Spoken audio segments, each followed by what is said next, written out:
Hey everyone, this is Adam Elenbaas from Nightlight Astrology. Happy Friday, everybody. Today we are going to take a look at a couple of Mercury transits that are coming up. We have a Mercury trine to Neptune coming through over the weekend. Neptune in Pisces, Mercury in Cancer, so very watery. And then we're going to take a look at a transit that's coming in early next week. We'll probably do another video next week on this one as well, which is Mercury's opposition to Pluto. It's a little bit bigger, a little more heavy hitting. And it's interesting that it's coming in right off from the trine between Mercury and Neptune. So that'll be part of the context of what we look at today. But we're going to look at three things to remember for Mercury-Neptune, three things to remember for Mercury-Pluto, and then maybe more on Mercury-Pluto next week. At any rate, that is our agenda for today. As always, don't forget to like and subscribe. If you are new to the channel, welcome. I hope you enjoy the content. Give us a little thumbs up. It helps us. Leave your comments and reflections. It also helps the channel to grow. If you'd like, you can find a transcript of any of my daily talks on the website, nightlightastrology.com. And when you're there, check out my readings and classes. If you have any questions about my readings or the courses that we offer, you can email us, info@nightlightastrology.com. Well, you guys know that I am also promoting a friend of mine this week in Amanda Walsh, who is the owner and founder of astrologyhub.com. I'm very glad to be promoting them. I'm not getting anything out of this other than promoting something that I think you guys would like because they're my friends. I've worked for them. Lots of my friends work for them. And I'm always getting questions about other good communities and resources, especially for readings. People ask me a lot, I'd like to get a reading with you. I don't want to wait a whole year. That's my wait time, unfortunately. I mean, I'm happy to be busy, hate to make people wait. But in the meantime, if I want to get something quicker, what would you recommend? And so this week has been a fun way of me trying to generally promote something that I hope everyone will find useful, which is the Astrology Hub's reading service. But anyway, here's astrologyhub.com. They have a great podcast, which I've been on several times. They have, if you go to the membership section, they have an inner circle that meets every month where there's a different astrologer guiding you through all of the lunation cycles of the year with different teachings. I've taught in that program before. And yeah, it's pretty cool. If you go into the description of this video or the comment section, you can find a promo code that will give you a little discount if you want to join that inner circle. You can also check out the readings tab, which is the one that I'm really excited to share with you guys. It takes you over to Astrologer Connect. Once you get to Astrologer Connect, if you're looking for a reading service, this is the one that I refer people to if you don't want to wait in line for mine. And the cool thing is they have a whole bunch of different astrologers on staff. Many of them are my friends, colleagues. Many of them have taught here in my programs, several of whom have actually been in my programs. So you can check out their profiles, but also you can get matched with a good astrologer by taking a quiz, which is pretty cool. It's a pretty cool deal that you can do to kind of match you with the right astrologer based on what you want to talk about. So this is where I'm referring people to. I get about a dozen emails a week, and now I can just refer people to these videos, which is a little bit easier for me than answering a dozen emails a week from people asking, who would you match me with if I can't meet with you? And it's like, well, that's tough to answer. So at any rate, if you want to sign up for a reading through Astrology Hub, use the promo code that they've shared with us this week. It's good through the end of July. It's AC10ADAM for 15% off. And I hope you guys find that useful, as well as all the other cool content that they produce. Again, I've been a part of the production of their content in the past, and a lot of my friends and colleagues work there. And I've gotten to meet all of their staff in person at an astrology conference last August, and they're just lovely people, have a really heart-centered approach that resonates with my own. I don't get anything out of promoting this week, just trying to promote something that I find valuable, that I think you guys might find valuable. So, all right, well, let's take a look at the real-time clock and let's get into our astrology of the day. So what we want to look at, if my pen will show up, my pen is missing. There we go. So here we have over the weekend, and I've highlighted July 9th here, you're going to see that the two planets that are moving into connection with one another are Mercury and Neptune. And then right after Mercury connects with Neptune, it goes through the opposition to Pluto. So we've got a trine from Mercury in Cancer to Neptune in Pisces, and then an opposition from Mercury in Cancer to Pluto in Capricorn. Now let's just play this out a little bit. You'll see that the trine is coming through on Sunday, July 9th, and then the opposition is going to come through between the 10th and 11th. So we will spend a little bit more time with the Mercury-Pluto dynamic next week. These are just a few things to get you ready for these transits over the weekend. And what I'm going to do is talk about 3 things to watch for with each transit and tell you a little bit about how I see these things coming together as a kind of 1-2 combination of archetypes. So Mercury-Neptune in both in water signs and trine. Trines are of the nature of Jupiter, which means smooth, harmonious, beneficial, usually providing with allies and opportunities and positive cohesion building events, meaning that things build toward greater unity. So Mercury-Neptune, the 3 things I would watch for would be, in mostly positive here, emotional outpourings. By that, I mean verbalized or written or somehow shared or expressed artistically, that there is like a big wave of emotional energy that's just ready to come through. And it could be in romance or intimacy. It could be with your children or your family members. It could be an emotional letter that you write to a friend or a profound journal entry that you come up with on your own that's for no one other than yourself. But this kind of tidal wave of positive emotional sharing is potentially very healing. One of the things that water does is it soothes, it nurtures, it heals and restores. It creates fluidity where there might be rough edges. It eases tensions, or it softens hard or rigid boundaries for the sake of fluid exchange.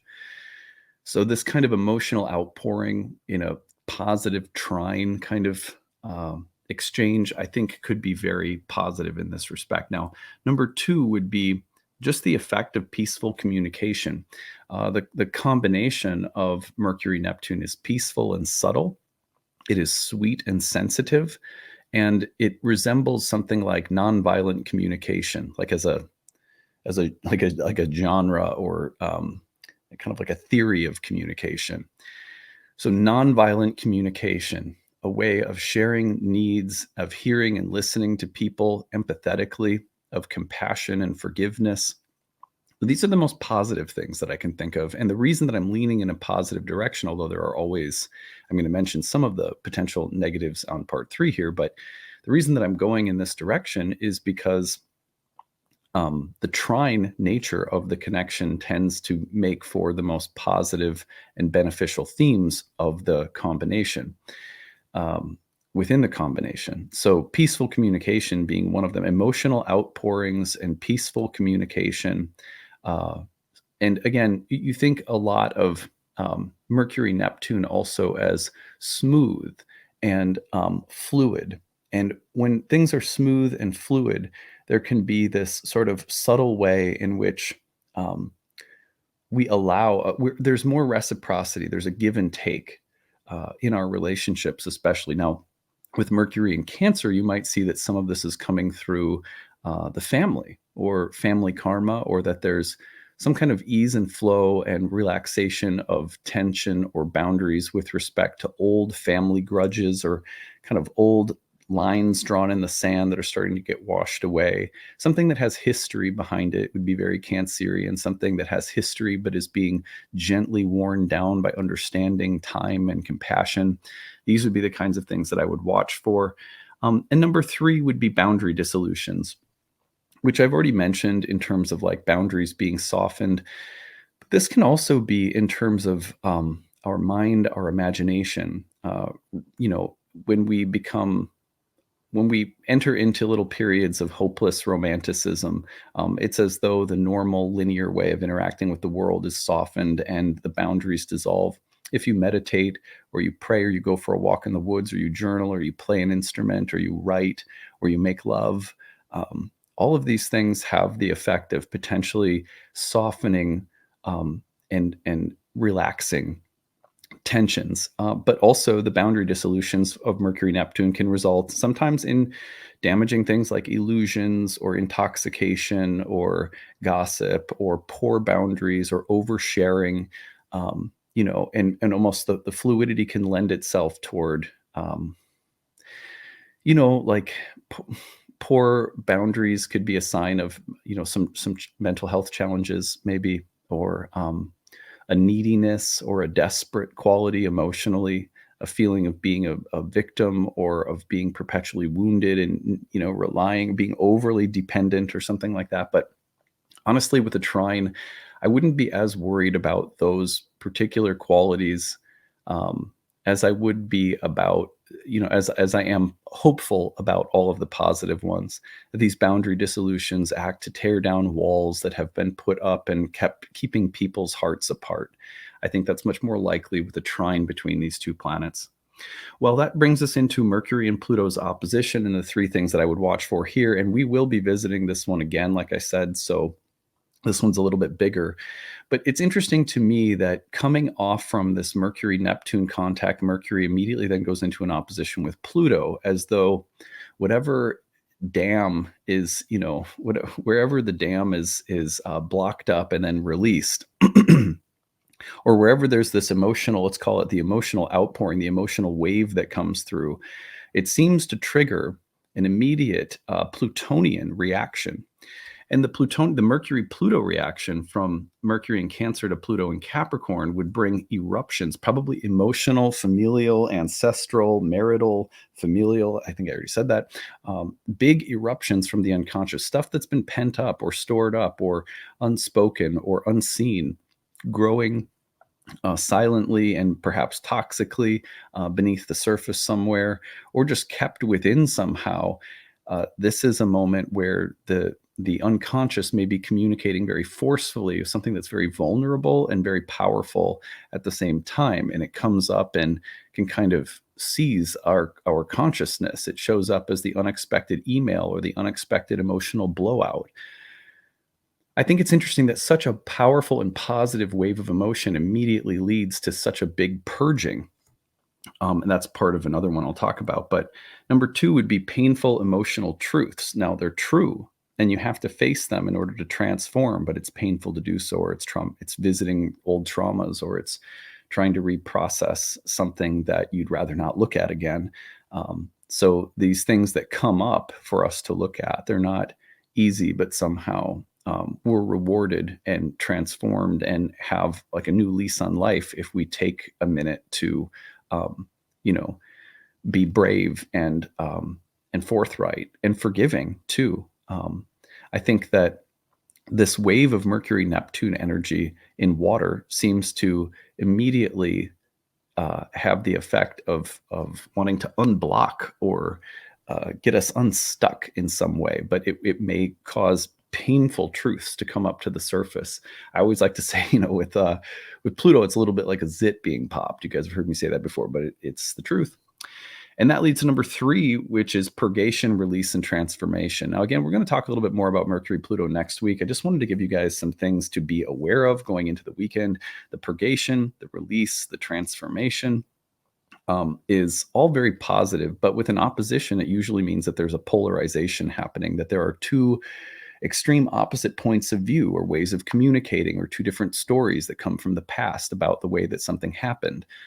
Or that there's a difficulty in admitting something, or that there's been a certain amount of denial or unconscious repression, or that there's been suppression, and that we're having to, face something and release it, purge it, so that it does not have any more of a damaging effect than it already has.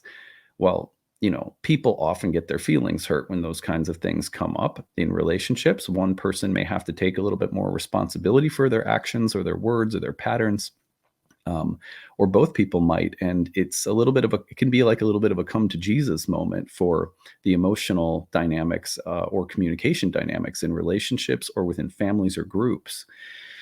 But once faced and released, the potential for that transformation to lead to new life and a powerful new start that is inherently more positive and healthy is also promised. And that's the cool thing about Pluto, is that if you face this kind of internal tension and the polarization of different energies, that by facing them, talking about them, releasing them, being really honest, taking a kind of fearless emotional inventory, you stand to be in a place that is no longer burdened by something.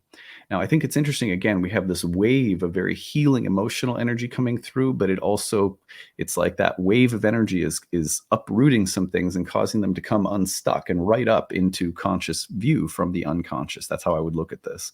So an interesting sequence. We will be back next week to talk more about Mercury-Pluto, but I wanted to pair them together so you have a feeling of how this Mercury-Neptune transit over the weekend is sort of dovetailing right into the Mercury-Pluto energy next week. So pay attention to that. And I can't wait to read your stories. If you have a story to share, don't forget to use the hashtag grabbed or send us your stories grabbed@nightlightastrology.com. We've been aggregating them, and we'll be doing another Grabbed episode, I believe, next week. So look forward to that and to hearing your stories. Don't forget to like and subscribe before you leave. Appreciate you guys. Hope you have a great weekend. We'll see you again next week. Bye.